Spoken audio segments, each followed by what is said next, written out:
escucho. Ahí está. Bueno, ahora sí. Me hiciste transpirar esta mañana. ¿Cómo estás? Buen día. Buen día, muy bien, muy bien.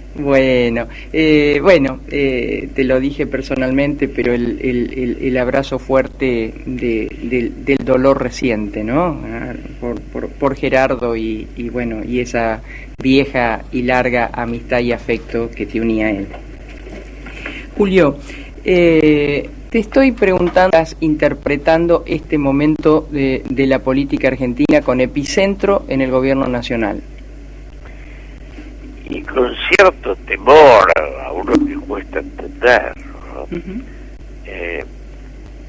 El acto del 24 a mí me dolió. Los que vivimos aquella caída del 24 no entendíamos realmente que recordábamos, que festejábamos. Aquella Argentina tenía un 4% de pobreza, esta tiene un 40%. Digamos, nosotros el golpe, la herida del golpe todavía sigue expuesta, ¿no? En lo que importa, que es la decadencia, la crisis de la sociedad. Yo, si hago memoria de lo que era aquella Argentina, la comparo con la de hoy, realmente lo que hemos retrocedido no tiene límite.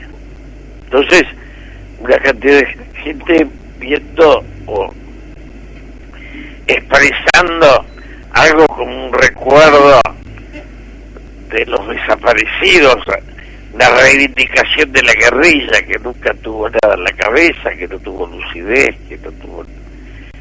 Me pareció que el peronismo estaba ausente absolutamente, los obreros, la industria, de eso no quedaba nada, quedaba un cierto miedo a la marginalidad. No sé, todo un cuadro que a mí, como peronista, me dolía mucho. Fue tratar de torcerle de alguna manera el brazo al presidente a través de la calle, del sector de la Cámpora y del sector de la vicepresidenta. Fíjate que como ni vos ni yo sabemos qué es lo que quieren ideológicamente esta gente, ¿no? Porque no es la confrontación entre dos propuestas, sino entre dos ambiciones, que no es lo mismo. Se debate el poder de los cargos, pero no el de las ideas. La Argentina es una sociedad sin propuesta. Yo digo siempre, aquella Argentina que hasta el 76 no dejó de crecer desde Irigoyen, aún en la década infame, con las dictaduras, desde ya, con el radicalismo, con el peronismo, con Frondizi, siempre crecimos, integramos, desarrollamos, y luego de golpe el 76, y la caída hasta ahora no la pudo evitar ni Frondizi, ni Alfonsín, con su voluntad, ni ninguno de los que vino después. Son fracasos, el de Menem, el de la Rúa, el de Macri. Entonces, no hemos hecho autocrítica, estamos fracturados. Aquel golpe se le da a una Argentina de diálogo político, de encuentro, de abrazo. De todo eso ya no queda nada.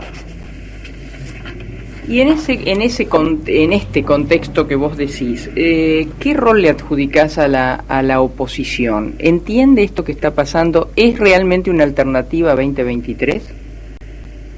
Yo veo alguna revitalización del radicalismo importante.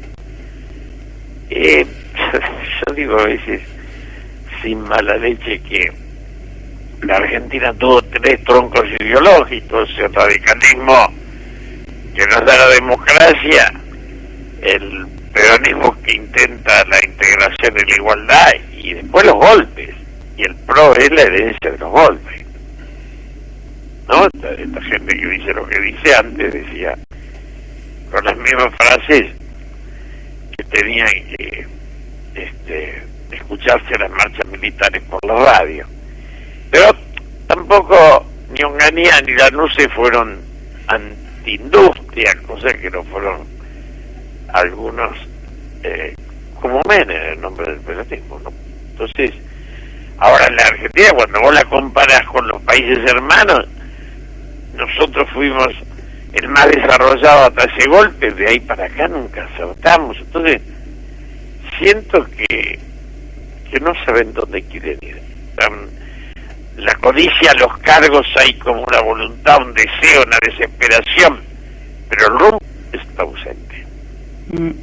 Es decir, tampoco ves en la oposición una posibilidad de torcer este rumbo. Al día de hoy no. O a veces lo escucho a Gerardo Morales, pero yo lo escucho a Macri y realmente veo una ausencia de contenido político brutal, ¿no? Como lo veo, porque además la dureza, hay algo que sí planteo como esperanzador, que fueron los votos del diputado y senado, 202 y 56, una mayoría apoyando un acuerdo con el fondo, no porque creyéramos en él, sino porque esta sociedad no hubiera aguantado una confrontación en ese espacio. Esta sociedad no hubiera soportado alegremente un default, ¿no? Julio Marcos Pereira lo saluda, buenos días. Bueno. Y digamos, no saber a dónde ir, no saber cuáles son las ideas de quienes detentan el poder en el día de hoy, hacen que aparezcan nuevas ideas que, sobre todo que el sector joven empuja o estaría diriendo, que son, con nombres propios, Milei, los Esper. No le doy importancia a eso. Yo creo que el fracaso de la política siempre trae expresiones de la antipolítica, pero ellas no pueden conducir a una sociedad. Cuando yo lo escucho decir la dolarización, me parece que olvidan que es el camino más corto hacia la guerra civil, ¿no? Ya lo tuvimos como ejemplo. Julio, se ha reeditado, entiendo yo, un libro que vos hiciste ya hace un tiempo atrás, sobre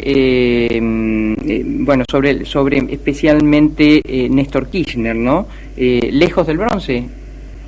Pero vos sabés que no se reeditó Lejos del bronce, sino Juicio a los 70. Mira, yo creía que se había reeditado ese libro. Se reeditó Juicio a los 70 y se vendió muy bien. Pero el problema es que en Lejos del bronce yo tengo es lo que nos pasa a los argentinos, Juicio a los 70 reflexivo. Claro. Lejos del bronce es agresivo. Claro, entonces estás en la grieta, Julio. Estás en la grieta. Claro, la denuncia siempre vende. No nos gusta la reflexión. Sí. Por eso, yo digo siempre, somos una ciudad donde vos prendés la televisión y tenés un canal que quiere meter presa a Cristina y otro canal que quiere meter preso a Macri. Sí. Ahora, vos te preguntas qué valor tiene esto en una sociedad que necesita salir y pacificar, ¿no? Claro. Ahora, a propósito, ahí va la pregunta. Yo lo veía a Cornejo, por ejemplo, ¿no? Me quedé con un buen sabor de su discurso en el Senado, diciendo, tirando un pial para acordar otras políticas que necesita Argentina. Ahora, me pregunto, el votante del sector de Cornejo, ¿le admitiría un acuerdo? Porque me parece que cada vez el camino de los que queremos acuerdos, los que queremos que no son ni tan malos todos ni tan buenos todos, es decir, me parece que cada vez quedó más angosto.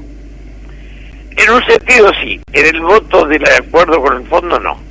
Entonces, el discurso más duro del radicalismo es sin duda el de Gerardo Morales.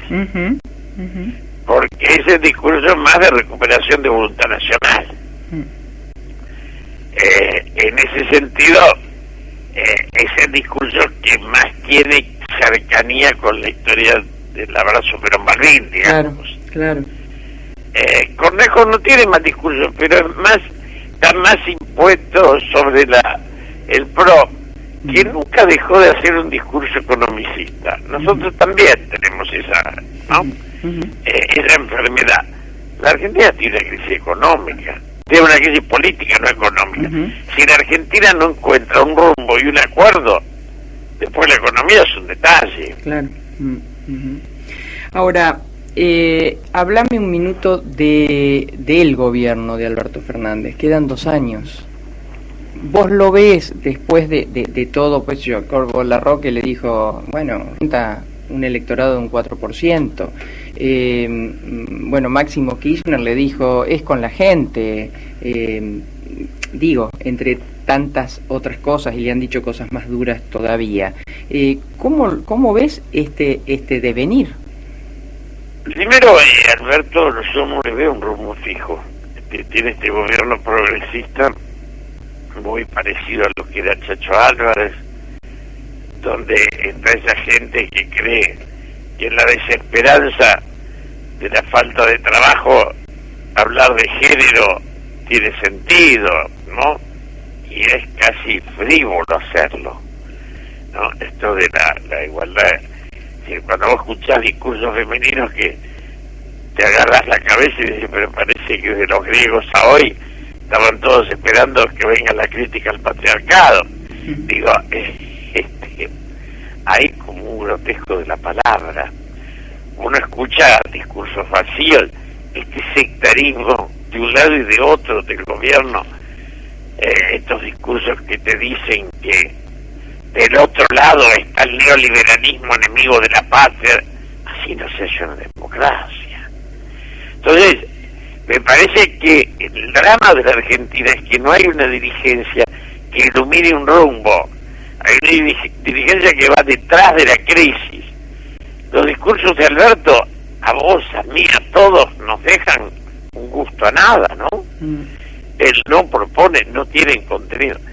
Entonces, vos me preguntás cómo lo veo. Hoy veo débil al gobierno y la cámpora con esta codicia que la hizo, que nos trajo a Macri, y un Macri que después en sus errores nos devolvió a Cristina. Pero la Argentina lleva 45 años de decadencia. Nunca dejamos de decaer desde el golpe hasta hoy. Nunca. Y cuesta creer, ¿no? Cuesta creer porque Argentina tiene con qué salir de esto. Sí, pero una sociedad que no reflexiona es una sociedad que se suicida. Los individuos y las sociedades se definen por su capacidad de reflexión, no de acusación y de denuncia. Nosotros somos especialistas en denuncia, esta infantil frase, la culpa la tuvo el otro, es grotesca ya. Julio, gracias, un abrazo grande, que tengas buen sábado. Adiós. Julio Bárbaro.